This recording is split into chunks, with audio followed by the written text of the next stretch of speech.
Hi, can you all hear me? Yeah? So usually I would wear heels, but you in Minnesota understand why boots are important today. I'm delighted to be here. I'm going to start out by doing a small reading from the book, and then we're going to open up for Q&A. I never plan speeches. I'm not interested in speaking at you. I want to be in conversation with you. Can't see all of you up there, but for those in this area, if you raise your hands, you can control the trajectory of our time together. I have more important things to do than to board you today. We have 1 hour. 1 hour to create a memory that will stick long after this day has come and gone. So I want to use this time wisely. How many of you, if you can show me your hands, have read the song Poet or parts of it? Wonderful. All right. For those of you who don't know the work well, I'm going to do a little bit of a reading from it. You've pretty much heard the CD. This is the concert, okay? The song Poet, a memoir for my father. For the suns that rise on the horizons we've yet to see, for my brothers and sisters, my sons and daughters, for my father in Biya, who sings his lonely song so that we may hear the trembling of the still fluttering heart. Gutia is, in the words of Ralph Ellison on American Blues, an impulse to keep the painful details and episodes of a brutal experience alive in one's aching consciousness, to finger its jagged grain and to transcend it not by the consolation of philosophy, but by squeezing from a near-tragic, near-cosmic lyricism. As a form, the blues is an autobiographical chronicle of personal catastrophe expressed lyrically. Gutia's songs can be duets, the voices of fathers and daughters coming together, different verses within the same song, stanzas in the same poem. I wrote this book in 2 months' time. I wrote this book because I wanted to write about the most recent economic depression in the United States of America. I was teaching at the University of Wisconsin-Eau Claire at the time. Most of my students were working 2 other jobs in addition to going to school to pay for their education. So I thought that's what I wanted to write about. But in 2012, my father and 15 of his other Hmong co-workers lost their jobs. They'd been there for over a decade. But they lost their jobs because they wanted to talk about workplace safety. Each of the men were being asked to run 4 or 5 different machines on the night shift. People during the day shift only ran 1 machine. They didn't want to talk about race because they understood, right? At like this employee appreciation picnic, it was the Hmong men who were told to eat the hot dogs that fall into the ground. So that wasn't the conversation they wanted to talk about. They wanted to talk about safety, but they were all let go. In the days after, my father got very sad. He has type 2 diabetes, and so he had carried the health insurance for our family. After he lost his job, he started spacing out his pills because he was afraid that he would run out, and his eyes got really red, so he stopped making eye contact with anyone. One day, I was thinking about this book that I wanted to write, and I wasn't thinking about my father, but one day I said, just to distract my dad, I said, "Daddy, how did you become a song poet?"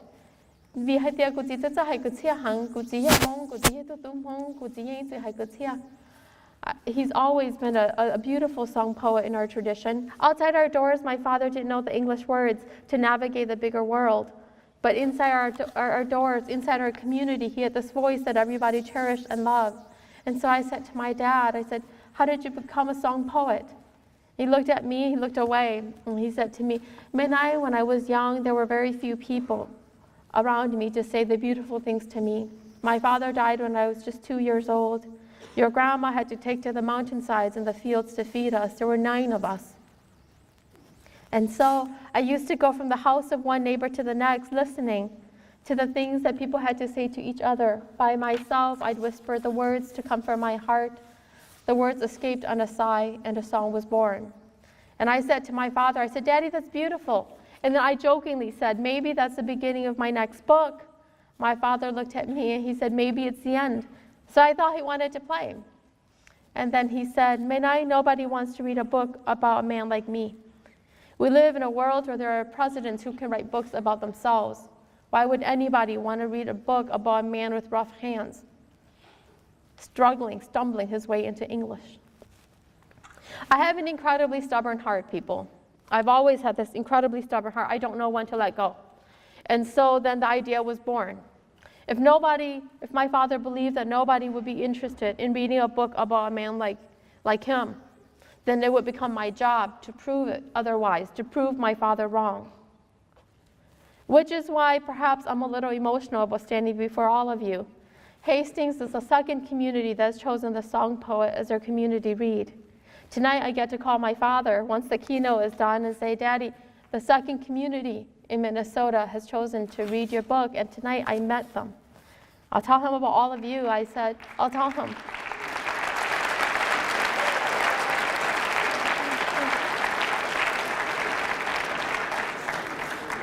I'll tell him about how I started the morning out with young people. People whose stories are only beginning still. People who might believe that their stories would never be read. You know, as a teacher, I know that the best teachers do not set our limits. They push us for our possibilities, which is to say that all of the adults in this room, when we look at you, we cannot tell where you're going to end up. We cannot tell the life you're going to lead, the stories that you'll leave behind. We're only pushing you toward your possibilities. But I'll read from the very beginning of the book, the album notes. The book is organized like a album. In 1992, my father came out with this tape. It was cassette tape for the Hmong community. It was called Kao Kalia Yang Hmong-American poetry. It was considered a bestseller, so he made $5,000. And I'm a poor kid from the projects. I'm a poor kid from the refugee camps of Thailand. And so that was the first time I knew that Mom and Dad had money. In 1992, I remember that school year very clearly. I was 11 years old, and I went to my dad and I said, Daddy, I'm not going to go to school if you don't buy me new books and new pencils, new coloring pencils, everything. Because I'd never gotten new things before, but also because I knew Mom and Dad had a little bit of money that they never had before. And my father looked at me, and he went to that $5,000, and he bought me entirely new stuff for school that year.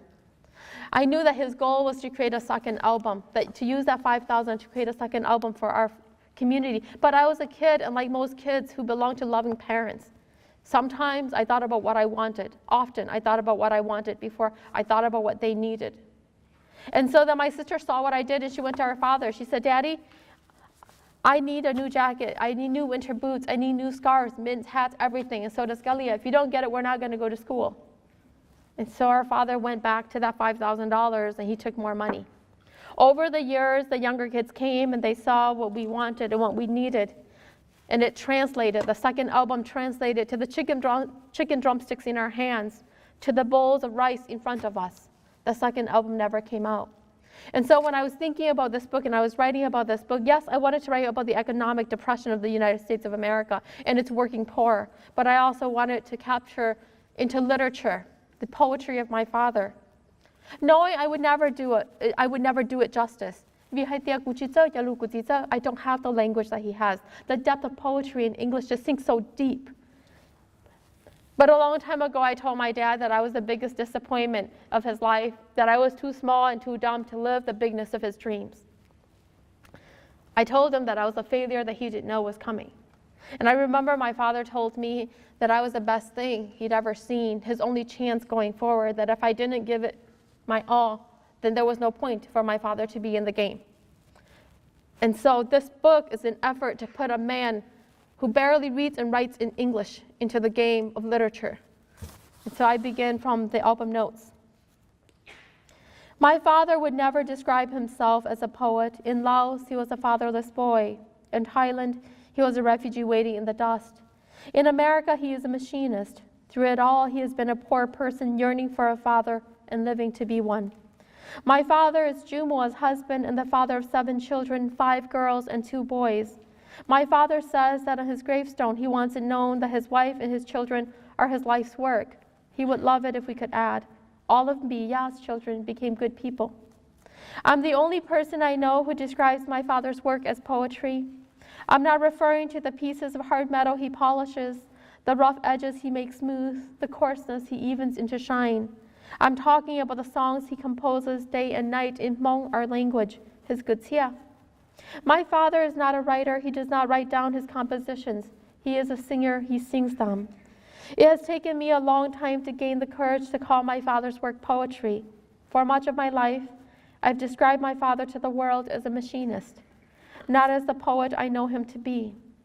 I didn't have a way of conveying how being my father's daughter has taught me not how machines work, but how the human heart operates. I grew up hearing my father digging into words for images that would stretch the limits of life for my siblings and me. In my father's mouth, bitter, rigid words become sweet and elastic like toffee. His poetry shields us from the poverty of our lives. On the colorful woven plastic mat in the middle of our living room floor, we sit around my father. We look at the walls with him. The mold growing wild becomes the backdrop of the beautiful paintings we see on television. The peak of this mountain, the descent of that river, the sliver of tree that clings to life on the edges of the rocks, open and exposed. We point at the things we did not see before our father's words gave them shape, alternatives, possibilities. My brother Zhu sees a crane at the river's edge. Shilu points to the sky with its cloud families, gray and rumbling and whispers of bad weather approaching. For a moment, we are living in a priceless, ageless piece of art. In the deep of winter, after months of unseasoned cold, my father points outside our front window at the ice-covered mounds of snow shining in the bright sun under a cloudless sky of blue and says, "Look at the garden of winter. The snow flowers are blooming today." My siblings and I leave our places by the big heater with its opening single blue flame, and we look out into a picture of winter we thought we had grown sick of. We blink against the shine. Beneath our lashes, in the sliver of open eyes, stars twinkle in the colors of the winter rainbow. The children marvel while my older sister Dao and I take deep breaths and breathe foggy air onto the glass pane. We draw the flowers of early spring on the cold, wet glass with our fingers, buds of tulips and daffodils, the burst of dandelions and fragrant lilac blooms, the sweet, clean scent of magnolia blossoms and the images of the flowering trees, stocked with soft, white, pink, pinkish red, and purplish white petals. Remind us that warm weather and abundant flowers are coming our way. The world of winter becomes bearable in the promise of spring. In perfect tectonic pitch, my father sings his songs, grows them into long stretching stanzas of 4 or 5, structures them in couplets, repeats patterns of words, and changes the last word of each verse so that it rhymes with the end of the next. He is a master at parallelism. The language is protracted and the notes are drawn deep and long. The only way I know how to describe it as a form in English is to say, my father raps, jazzes, and sings the blues when he dwells in the landscape of traditional Hmong song poetry. Different shapes come forth from the dirty places. Different possibilities are born in the shadows of our lives. And windows emerge in the places my brothers and sisters and I have only ever seen walls. A lot of people forget that men like my father give birth to children like me. They don't live far from here. They live about 30 minutes from here. In the place that they live, at the gas stations and stuff, people often say to my father, "What are people like you doing here? You're doing nothing but slowing us down." And it makes my father sad. It makes him cry. And maybe my work is so fertile because I stand on earth that has accepted the tears of my father. But I'm here today for you. This isn't the book talk. The book talk is later this evening. I'm here for you. I'm an author. I'm a young mother. I have 3 little kids, identical twin boys who are 2 and a 4-year-old daughter. So I'm tired, which means that I'm not as patient as I would normally be. But it also means that I'm braver than I would normally be. So please, I'm here for you. You ask me anything you want at all, I'm going to answer any way I want at all. That's the only agreement. And if anybody gets bored, then they raise their hand and they tell us how we can make this more exciting. Okay? Because I have an hour of your time, an hour of your life. Many years from now, if you hear my name, Kao Kalia Yang, I want you to remember to come back to this moment and come back with joy. Come back with the feeling, perhaps a knowing that something I said, one thing I said was useful in the life you would live. So please talk to me. Who wants to be the brave first? It takes one, and then we usually get going. Right here, yes. How did I know I wanted to become a writer? That's a great question. I have this very clear memory. So when we came to America, like generations of refugees and immigrants before us, our mother and father told us that we needed doctors and lawyers. Doctors heal what is broken in the human body. Lawyers protect the rights that we never had enough of. And every adult I know in my life is broken. Beneath their shirts, if they pull up their pant legs, you'll see scars and you'll feel metal. Because Laos is the most heavily bombed nation in the world. Because when America, the CIA went to Laos and asked the Hmong men and women to die so that the American soldiers could be saved in the Vietnam War, they commissioned 32,000 Hmong men and boys. But because they were farmers, they had never had guns before. When the fathers died, they went to the boys. By the end of the war, most of the soldiers are younger than you in this room. They were 9, they were 10, they're 11, they were 12 years old. All you have to do is Google Hmong boy soldiers and their pictures will come smiling up all over this country. Whenever I talk, whenever there are any Vietnam War vets who've been to Laos in the room, they wait until everybody's gone. In Kansas, in Nebraska, in Florida, all over this country, they come up to me and they talk to me about the Hmong boys that they fought with who died for them. They talk about how they didn't know that the boys were boys. They'd forgotten that the boys were boys until the bullets started coming. And then these boys would cry for their mothers. They talked about how after the massacres, after the shooting, the mothers would come and they would stand begging, asking, pleading to know where their children's bodies were. It's a secret war, right? So they all signed contracts. They all made commitments that they would never talk about it, not even to their wives and their children. But all over this country, wherever I go, if there's a Vietnam War vet who's fought in Laos, they come up to me, and this is the kind of stuff they tell me. They tell me they've been waiting for me forever. They tell me that this is the thing that they have to let go before they can go to heaven. Most of the people in this country believe in heaven. And so they're going to go to heaven, but they cannot go to heaven if they don't tell me.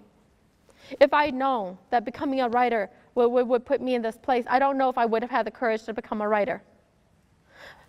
But I was in 7th grade, and I remember my mom was worried. She had these horrible migraines every time we overdrafted. My mom and dad were assemblers in the factories here. They didn't make much money. They worked on the night shift so that they could pay for the house that was falling down all over us, or pay for it, so they could put food before us. And then on that particular day, my mom had these migraines because we had overdrafted the bank accounts one more time. And so they were counting pennies and dimes at the dining table. And I remember going into this tiny room. It wasn't a real bedroom because we lived in a 2.5 bedroom house, but the 0.5 was because there was no closet, and it was a room that led to the bathroom, but there was a bed there that I slept on. And I went in there and I wrote, "How does a writer become?" And I was so sad and so heartbroken that I ripped the page. And so I ripped to the side, I folded to the second page, and I wrote on the very bottom, I said, "She keeps on writing, period." But I didn't have the courage to say that I wanted to be a writer. I didn't have the education to know what a writer was until I was about to graduate from Carleton College. So all of my life, right up until my graduation from college, I said I was going to become a doctor. Because my sister was going to become a lawyer. She was going to protect the rights that we've never had enough of. I was going to be a doctor so I could heal what is broken in the bodies around me. I'm not a doctor, obviously, but what I want to do with words is no different than what I would have done with medicine. I want to use words to heal. It has always been through language that they've opened up to me, shown me their broken hearts across the human demographics, right? It's not just Hmong people telling me about their broken hearts. It's a lot of war vets telling me about their broken hearts. A lot of students, like all of you, actually. It's surprising how many students, how many young people carry broken hearts. And they walk around the world and they try to live and they try to be as if they were intact. There is no age for such a thing. And so perhaps 7th grade, I knew, took me until I was 22, until my grandma died, for me to write my first book. Because I wanted to write a love letter to her, and the love letter became my first book. I'm 37 years old today. I've been actively pursuing writing for 15 years.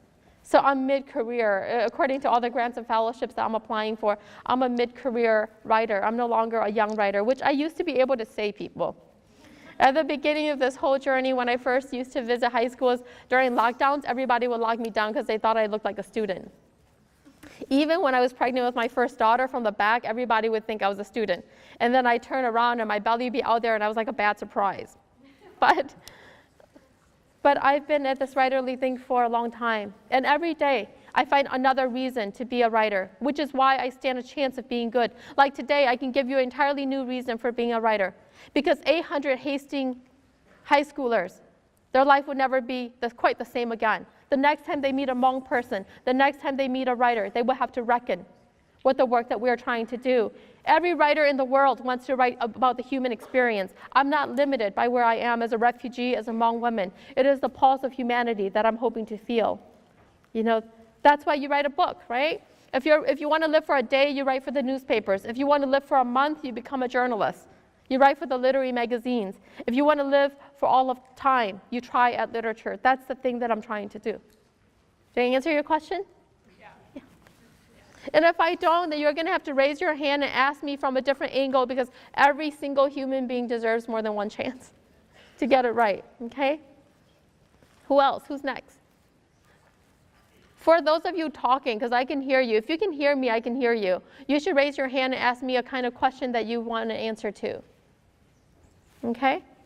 Be brave. We have to be brave if we're going to be brave in the world that we live in. And this world demands nothing but courageous people right now. Maybe a question from over here. Is that a hand I see? Okay. How did my father react when I published my book? So when I was writing, I asked my dad if he wanted to know what I was writing, and my father says to me, "Mei-nai, I don't want to interfere with your process." He says, "So much art, so much beauty has died in talk. Don't do that to yourself. We'll talk when the work is done."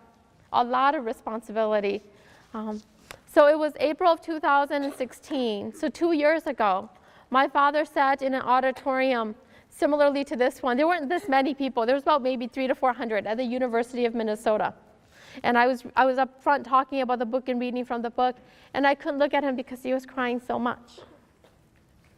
I think my father's tremendously moved by the book. You know, this book has made important history, right? It's put out the first Hmong writer to win 3 Minnesota Book Awards, but I'm the only one who's ever won any, right? It's the first Hmong story to make it to the National Book Critics Circle Award, the PEN USA Literary Award, Chautauqua Prize, the Danes Literary Peace Prize. Every step of the way, we're doing something that has never been done. I think this is forcing my father to reckon with his fears. My grandma always said there was nothing to be afraid of if you're among people who believe. It doesn't matter what their faith is. If you're among people who believe, there's nothing to fear. I think for a long time my father's been afraid, and I think this book is making him more brave, more courageous for the world that we live in. He is brave. To let your kid write the story of your life is a brave thing. Mothers and fathers cannot hide a lot from their children. I know this as a mother. My daughter sees me do everything, and she's beginning to repeat the things that I say to her back to me. For example, when I say, "Shenyang, come to mommy," she'll say, "No, mommy, I have to work now. I have to go to my office." And then it makes me pause. It makes me think. And whenever I get short temper with her, you know what she says? She says what I said to her many years ago. She says, "Look at my face. This is the face that loves you most in all of the world. In the world of the little girls, this one loves you the most. Is that how you want to talk to her?" You know? So to let your child write the story of your life is a very brave thing to do. But we live in a life, you know, when you're poor and you're a person of color, you live in America. In Minnesota, where 87% of the population is white, and many of them are Christian, and we're shamans and animists, and so we come from a different religious tradition as well. You cannot live here if you're not brave. When you don't have money to buy like jackets without ribs, you have to be brave. So my mom and dad are brave people, and my dad was very brave in this journey of this book. And I hope that this is only the beginning, people. The book is 2 years old, but if you think about a book like a child, it's learning how to walk. You know, my 2-year-old boys yesterday, one of them put ice cubes in my orchids. The other one made himself an Eggo waffle. Their journey is only beginning. So you're seeing a book very much in the beginning, and you're seeing a writer very much at her beginning as well. Anybody else? Right here, yes. What do your other siblings do? What do my other siblings do? That's a great question. I have an older sister, the one who said that she was going to become a lawyer. She became the thing that she said. She's a lawyer. She's an inch shorter than me and a year and 9 months older than me, but she acts like she's the world older. She's my big sister, and whenever I ask her a question, she has an answer. And I'm never sure if the answers are right or if they're the, you know, if they stand to test. But she always has an answer for me. I say my husband is my life partner, but my sister will have shared at the end of my life more more of my life than anyone else. I hope. She makes my spine strong. When you do as much public speaking as I do, when you're in the world as much as I am, you need a lawyer behind you. All of these contracts that I sign, all of these places that have just respected me, that have loved me, everything. She is my backbone. She is the reason why I'm so fearless in the world. And then there's 10 years, so then I have a brother, and then I have 3 sisters, and then I have a 14-year-old brother, Max. And I'll tell you about Max. Max is about to go to high school, so he's about to enter a world similar to this one. He's a little bit intimidated. But Max is a special kid. He was born 9 months after my grandma died, so he's the only grandchild she never met.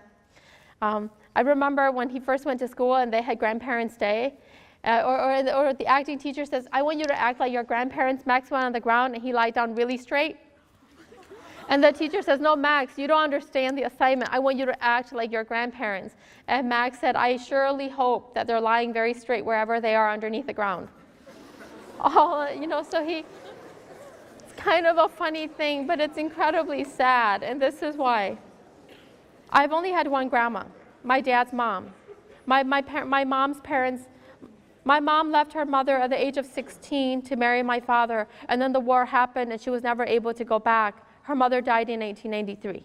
Her father died when she was just a little girl. My dad's dad died when he was just 2 years old. So I've only ever had the one grandma, the one who I wrote my first book for and about. My grandma is incredible, okay? She has a single tooth left. I still speak of her like she's alive. She had a single tooth in her mouth, and the tooth was incredibly long. And so none of the dentists in America wanted to create dentures for my grandma, because they said they would have to pull out that tooth in order to create dentures. And she always said no, because she said that it was the strongest thing standing in her mouth, the last gift from her mom and dad. So she only had that single tooth, but she never said no. When I said, Grandma, do you want a Jolly Rancher? She said, sure, honey. We gnawed on bones, we chewed on ice cubes, we did everything with that single tooth. She's an incredible woman. And I always thought that because I had her, I had everything. My grandpas, my grandma, the other grandma, everything was in her.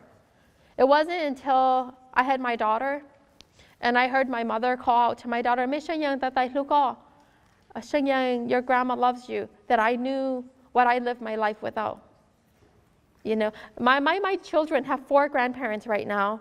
It wasn't until I saw all the love coming at them from different directions and the difference of that love and the strength of that love that I understood what Max has to live without. You know, so Max is a special kid. He says that his grandma makes his heart strong like Superman, the grandma he's never met. Max says that if he could make a time machine, he would go to the future, never the past, because the world has had the power to explode for a long time, but somehow the world remains intact. He learned about the atomic bomb. You know, he says, but somehow the world remains intact. We continue to give birth to young people like all of you, and we tell you that you're the leaders to our bright futures. Why not go to the future? There's so much to look forward to, Max says. So that's us. There's 7 people on my team. I come from a strong team. And all of them, the ones born in America, are taller than us. That's what happens when you're born in a refugee camp and you only get food 3 days a week, you know. I'm like 4'10" people. On my license it says I'm 4'11". But the reach of my work has to far exceed anything I can touch physically. That's how we have to live. And my 7, well, there are 6 of them, not counting me, they lift me up. Did I answer your question? Anybody else? Right here, yes. Yeah, you.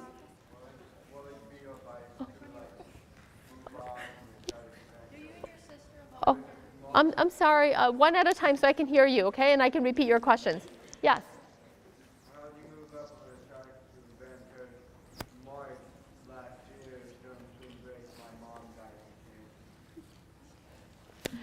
Carrie, did you hear that? Can you repeat it to me? How did you move on from tragic events in your life? Thank you for your question and thank you for your vulnerability. You know, I remember when my grandma died and I thought that, and everybody at school continued as if life was normal. Like my first American hero had died. And my grandma was my hero because she only knew 2 English words, okay? She lived in America. She only knew 2 English words, lo and no. And lo was hello. Okay, every time the phone rang, my grandma would say lo, and then she listened for a bit, and then if they were going on, she'd say no, and she'd hang up.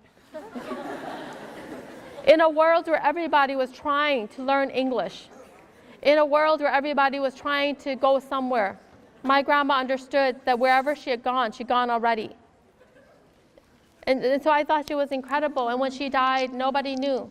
Everybody at college, they were all talking about graduation. Everybody was talking about what they were going to do after graduation or their fears. But the most important person in my life had disappeared from the face of the earth. The only place where I can see my grandma's face is if I look at my uncles. The moment my grandma died, my uncles and my father, they all got older. The moment you become an orphan, you get older, people. The world deals its blows.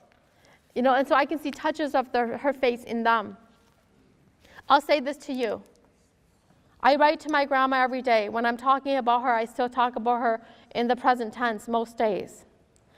The things that my grandma taught me, I'm only beginning to understand. She used to say to me, Menai, whenever she said anything, I say, I know, Grandma, I know, because it feels like I'd heard it 1,000 times before. My grandma would say to me, Menai, without experience, surrounded by wisdom, without the experience to back it up, you won't know how to use it.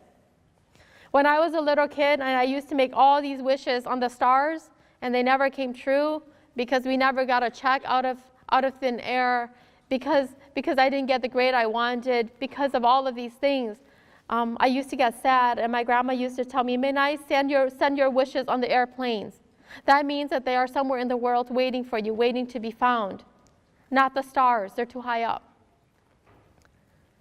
I think the only way I deal with my grief is because I live with her words still.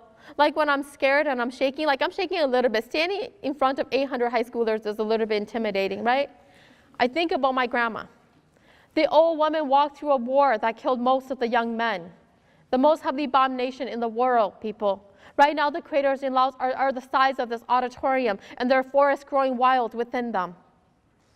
My grandma survived all of that. A tiger chased her as a little girl. She ran through the jungle. One of her earlobes got torn in the process, and she somehow came to me. And she somehow told me, touched my ears, felt my lobes intact, and told me that I had the most beautiful ears she'd ever seen. She got a little girl who didn't like her eyes or her nose or her teeth or her mouth to love her ears. I think about that. Because there's 800 of you, but I have the most beautiful ears you've ever seen. I could be an ear model if I wanted, people. I think about things like this, and it helps me. The reality is that all of life is a garden of meaning waiting to be harvested. These are the words of my father. He's a poet. He speaks like a poet, right? Poet. All of life is a garden of meaning waiting to be harvested. One day, you will know what it means to be your mother's son, and through you, she lives on. Human beings, I don't know if we reincarnate. I know that we reincarnate into each other. And so the way that I do it personally is I want to be like my grandma, people. When I'm old, when my time has come, there is no Hmong land in the map of a bigger world. If you look at a map, there is no country that has Hmong on it. So I'm going to climb the Hmong mountain in my heart. When I swing open that door to the house of my youth, when I see my grandma sitting there and she says, Menai, where have you been? Why are you so late in coming home? I want to tell her I was here. I want to tell her I was there. I want to tell her all the people I met, all the good food I've had. And I think that my grandma would be happy. And I think that she'll be happy about my story and my place in the realm of the ancestors. I believe in ancestors, so now my grandma's my ancestor, and one day I will be somebody's ancestor. But I want to make her proud. That's how I do it. And then there is no reason to let go of the memories of somebody who makes you better for the world that we belong to, somebody who taught you how to love in that world, how to care, how to be gentle in a hard world. So I hold tight. I don't know if this helps you at all, but I hope it does, because that's the only way I've been able to do it. Right here, I said it was you. Yes. Right here. You're looking back. Yeah, you had your hand up. What does your mom think about you writing about your dad? My mom is scared of the day I start writing about her. I think as a woman, it's harder to write about your mother until you become a mother in some real sense, or until you become, I'm older than my mom was when we first came to America. I was 6 years old and my mother was 25. She was only 19 years older than me when we came to America. Today I'm 37. And I remember being a little girl and thinking that my mother was the most beautiful woman on earth. And now when I look at my mom, I see all the H on her. And I saw what raising me has done to her, So the book of my mother, I'm not quite prepared to write yet. I'm beginning to play with it, but my mom was glad that my second book was about my dad. Because my mom is a quiet woman. She's very nonfiction, people. My dad's a poet. I would be a poet if I were just my father's daughter. But my mom, if I say to her, Mommy, what do I look like in this? She'll probably say something like, you look like a stumpy chattel. She's very honest. And she's very nonfiction in that way. And that's why I do nonfiction, because of my mom. She deals the hard truths, but she's the bravest person I know. My daddy said that when he met her, she was only 16. And the bombs are raining down 8 minutes. Every 8 minutes, there was a bomb being dropped in Sinkwang, the province they were living in. My dad said that she walked her chin parallel to the ground. In all of my life, everything hard that they've had to do, my mom has been the first to do it. Growing up, we were poor, so we had the WIC vouchers. It was always my mom who used them at Cup Foods. My dad never had the courage to use them. Growing up, they never had money for us for Christmas. So Christmas was always Toys for Tots. It was always my mom who disappeared on December 25th early in the morning. It was always she who walked back at home at 3 or 4 in the afternoon with that black garbage bag in her hands, with a few things to give to us so that when we went back to school and people asked, what did you get for Christmas? We'd have something to say. It was always my mother who opened the door for the man from Meals on Wheels for Thanksgiving. If you get Meals on Wheels, you don't get a whole turkey, right? You get a few slices of turkey breast. That's how I drew my Thanksgiving turkey for years, and everybody in school, they were always saying, what's Kalia doing? What's wrong? That's not a turkey, but that's the only turkey I ever knew, But it was always my mom. Everything hard in our life, it was always my mom first. I remember when we were all growing up, Dao and I, and we started liking beautiful things. My mom did not buy a new shirt for herself or a new dress. Every dollar that she had, she bought clothes for us. She bought makeup for us, That's my mom. But she's nonfiction, so she doesn't give me the easy words and the stories of my dad. Everything that my father says deserves to be in a book somewhere, okay? That's how easy it is to write about him. My mom, it's harder. I'd have to write about her red hands, which are always cooking for me. I'm 37. She's always saying, Midnight, are you hungry? Always making my favorite dishes. It isn't until I'm not looking that I see my mom sitting by the window. Her hands are shaking and they hurt. I know they hurt. But she won't let them hurt in front of me. She always tries to take care of me, even today. And so writing my mom's book is going to take a lot of heart, a lot of emotion, and a lot of time to really see and do it justice. So that book, I'm only beginning to play with. Anybody right there? Yes. How many people close doors on you just because you're a mom? That's a good one. How many people close doors on me just because I'm Hmong? People, this question is connected to your question about writing. When did I become a writer, right? A lot of people say to me, why are you such a prolific writer? Or because I have 5 different books coming out in 2019, okay? Because I'm writing a lot. And people are always saying to me, how do you write with so much heart, so much emotion? Why do you speak with so much honesty? The truth is because we become, not only because of the opportunities we're given, but because of the opportunities that have been taken away, that have been denied us. There was a major university, and when I first became a writer, I applied to them. My first book had just come out, and it was doing really well. And they called me back, and they said to me, we would hire you, but a Hmong writer is not a priority right now. Ooh, that was a hard blow. They said that to my ear. We were on the phone. They said that to my ear. They didn't think about how I would feel. They didn't think about institutionally how that would make them look. But that wasn't the worst part. The worst part was that they called the other university that I was working for, and they asked them, we don't even know if Kalia can put together a sentence. And I have to think, is it because I'm short? Is it because my hair is black? Is it because my eyes are brown? Is it because there's a strong yellow in my skin? Is it because when you look at me, you don't see an American writer. You don't see somebody working in English, despite that being my first language on the page. These things are hard. And so when all of these institutions are saying, you're so good, come and speak to us. We're going to pay you all this money to come speak to us. But when they won't open a door for you to go and call it your home institution, it forces you to produce. It forces you to work on the margins of society like me. And the work I do, I'm beginning to understand and to realize is important. It's inspiring because in this room right here, right now, I'll bet there's 10 of you who feel some of what I'm saying, who believes and understands where I'm coming from. And that's enough. When I go into big spaces now, I don't care whether people agree or disagree with me.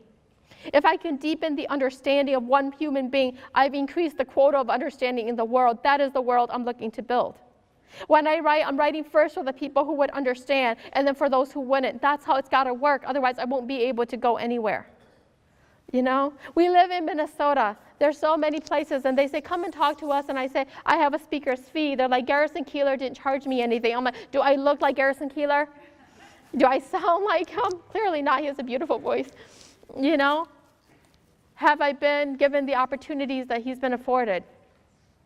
No. Everything takes me longer, but that's what it does when you're a poor kid. You go to college and you have loans, and people think that if you graduate from a good college, because I went to a good college, you'll make money. No, it doesn't mean anything. I went to an Ivy League from the projects of Minnesota. I'm in tremendous debt. When you begin the game behind, you're gonna be behind. You just keep on running. You do the best run you can do, not knowing when you'll die. I died 2.5 years ago. When I gave birth to my boys, I clocked out. My heart stopped beating at HCMC, and that was a code blue situation. I'm going to tell you about it because I think this gets to the heart of your question and yours as well. So I gave birth to these identical twin boys. I'm small. I'm married to this white guy. My kids are a little bit bigger than I could handle, okay? My belly was out to here, and I delivered them in the OR because you have to if you have multiples. There was 2.5 hours in between them. But they both came out, and they were healthy. I looked up at the clock and I saw that the clock had stopped. It was 11:55 and it remained 11:55. Everybody was moving around me. And I said to my nurse, I said, Jen, am I gonna die? And Jen says to me, no, sweetheart, the heart part is done. The babies are out and they're safe. The heart part is done. I looked at the clock and it still wasn't moving, so I kind of knew I was gonna die. I love hot water. And so I'm like, Jen, can I have 2 cups of hot water? Because if I'm gonna go with what I love.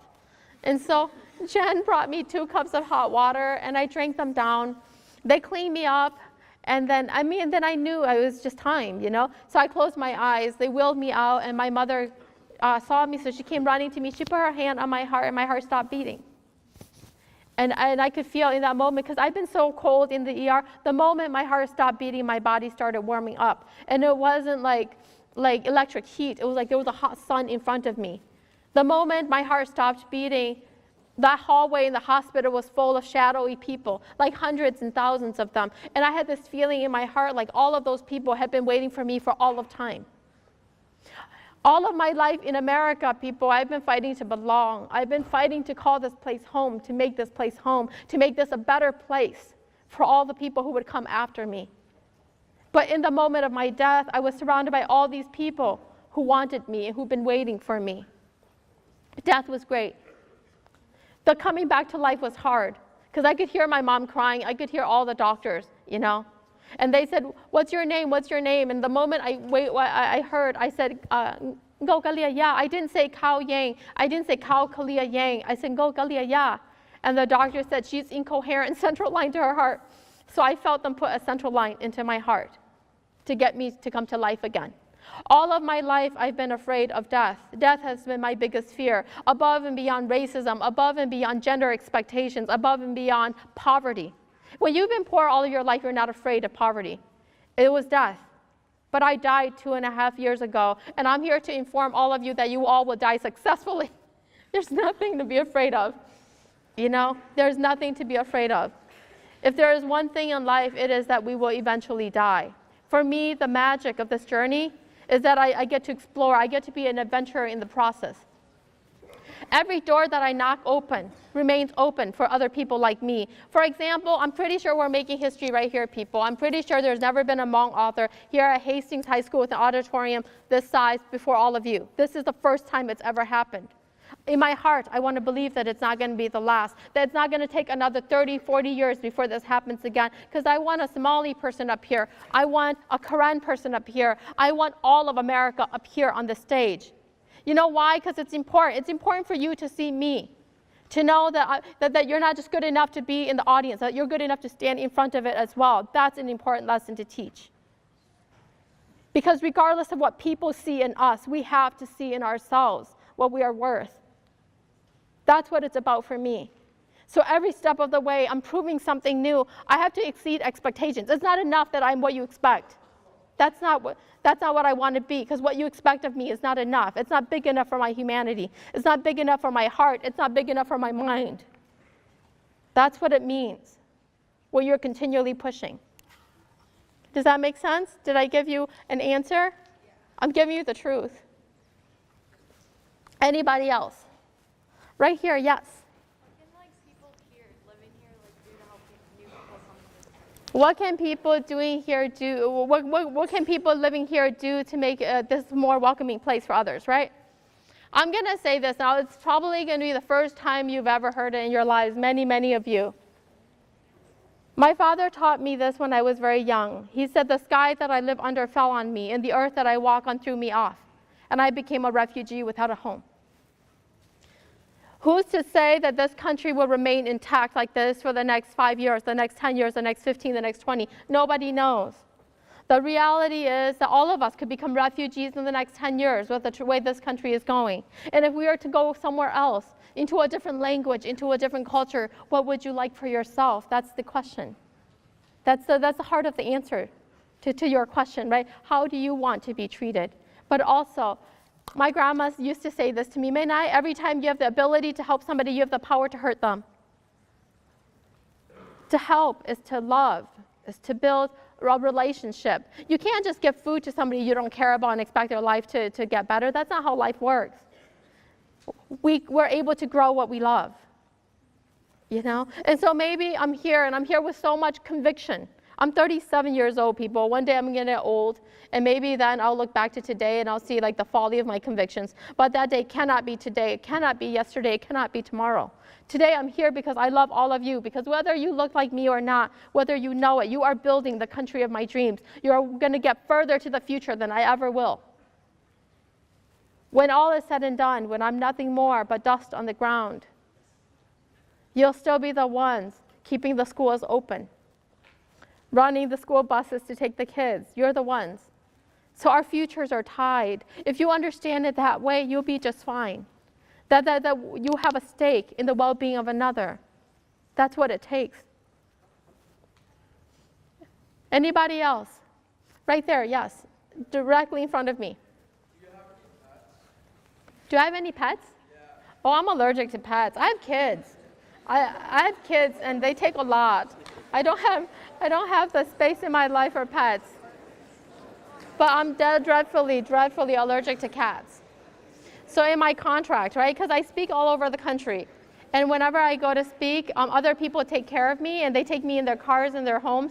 I have to have a little clause saying, Kalia is dreadfully allergic to cats, because I can tell you, I have done many talks where I look like Quasimodo. You know, where I've slept in a house with cat, and then I go to my talks, and I look like Quasimodo, and the work still has to be done. You know, so no pets for me. Yes, right here. Do you and your sister hold each other's kids to the same expectations that your father did to become doctors and lawyers? Do my sister and I hold our children to the same expectations that our parents did for us to become doctors and lawyers? You know, if I've seen anything, if I learned anything, I've learned this. You give birth to a kid, you don't give birth to their heart. You know, the only thing you get when you get a kid is you have the opportunity to experience more of life through them, more of their journey, more of the humility of loving somebody whose destiny you cannot play into. Does that make sense? I have younger sisters, and I can tell you, I wish that one of them hadn't been raped. I really do. But my love couldn't keep her safe. You know, there's a lot of young women and young men in the room, and so I'm just going to be very honest with you. Love cannot keep us safe. Love is only there when we're down. Does that make sense? You know, all I want to do and all I want my children to do is to house them in love so so that they know that they could take as many falls as possible, because that's what it takes to grow. That's the road to wisdom. That's the road to experience, the falling. It's not just the running and the fun.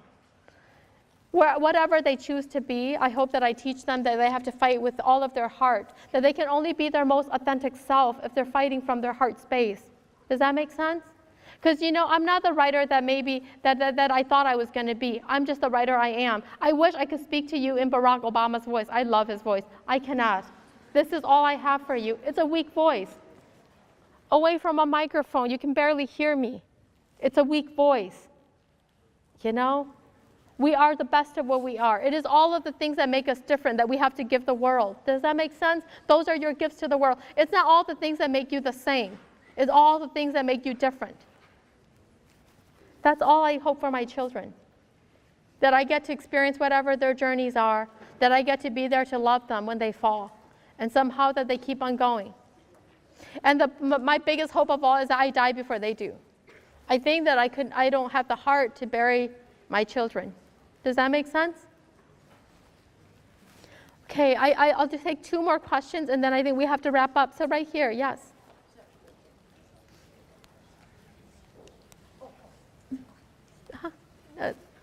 Okay, 2 more questions. Right here in yellow. What's the most difficult part of being a writer? What is the most difficult part of being a writer?